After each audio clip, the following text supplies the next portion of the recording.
आप अपने self notes बनाने की भी आदत डाल सकते हैं, क्योंकि डीएनबी थ्योरी एक रिटन एग्जाम है। सो आपकी राइटिंग स्किल्स है वो जितनी बेटर, जितनी कॉन्फिडेंट होगी तो उतना ही आप लिख पाएंगे। क्योंकि अक्सर जैसे मैं अपना बताऊं तो मैंने 2018 में लास्ट थ्योरी एमबीबीएस के एग्जाम दिए थे, और फिर मैंने 2018 से 19 इंटर्नशिप हो गई और 3 साल कोई कोर्स एक्सेट्रा नहीं किया। थ्योरी एग्जामिनेशन या तो फैट में लिख रहा था, सेकेंड ईयर फैट या फर्स्ट ईयर इंटरनल असेसमेंट, या फिर मेनली 2025 में लिख रहा था। यानी 2018 से लेकर 2025 तक 18, 19, 20, 21, 22, 23, 24, 25 8 साल बाद मैं कोई बड़ा थ्योरी एग्जाम लिखने जा रहा था। तो मेरे लिए बड़ा मुश्किल था कि क्या पास हो पाऊंगा या नहीं हो पाऊंगा। लेकिन मैंने जो पास डीएनबी क्वेश्चन थे उनके बेसिस पर टॉपिक वाइज, जैसे मेजर सिस्टम ले लिया, रेस्पिरेटरी, तो रेस्पिरेटरी सिस्टम से जितने क्वेश्चंस आ रखे हैं, अराउंड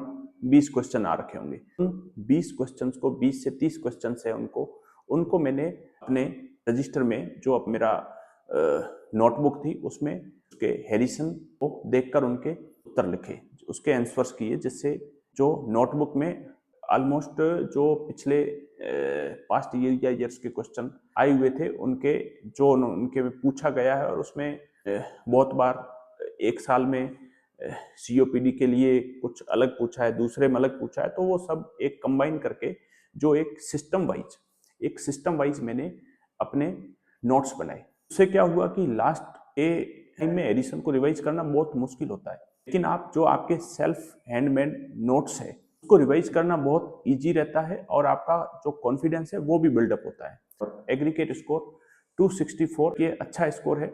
आपको स्कोर के लिए, कोई कंपटीशन के लिए नहीं कह रहा हूँ, मैं सिर्फ इसलिए कह रहा हूँ कि आप एटलीस्ट इतना स्कोर करें कि 192 आपका मिनिमम टारगेट होना है। साथ वाले काफी फेल भी हुए हैं। तो मेरे साथ सेकेंड ईयर फैट एग्जामिनेशन में 8 स्टूडेंट थे, उनमें से फाइनल ईयर प्रैक्टिकल एग्जाम में सिर्फ 4 ही पहुंच पाए हैं।